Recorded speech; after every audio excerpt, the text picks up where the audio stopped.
This is 5 Minute Friday, and we're going to talk about the levels of time. So there's level 1 is reacting, level 2 is managing, level 3 is building, and level 4 is leveraging.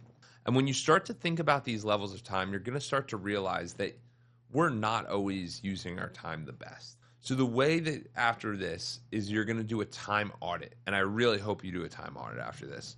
But the thing we're going to start to dive into is what are the different levels. So level 1 is reacting. What is reacting? That's when you get text messages, emails, social media messages. This is all the inbound stuff that you're focusing on other people's calendar.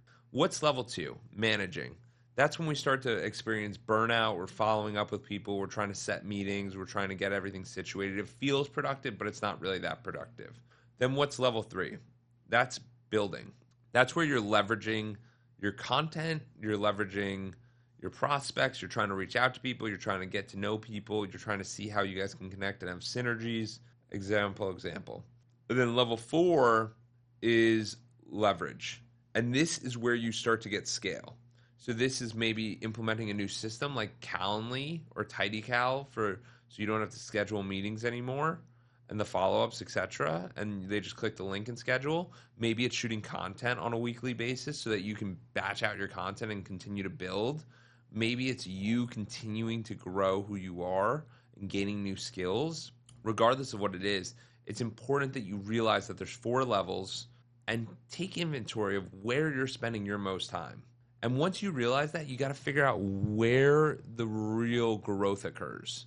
Where does that happen? And one of the biggest tips I shared with my group is that we did a 90-minute block of time, of focus time. Not working on work, but working on what they think is important. Not being in the business, but on the business and on the lifestyle. And you start to realize that those 90-minute blocks are pivotal for your success. So, like I said, it's only 5 minutes. So what I recommend is you have to do a time audit after this. There's 4 levels. There's reacting, managing, building, and leveraging. Figure out which level you're on. Figure out which level you want to be at and spending time at. And go after it. And I wish you the best and keep clocking in.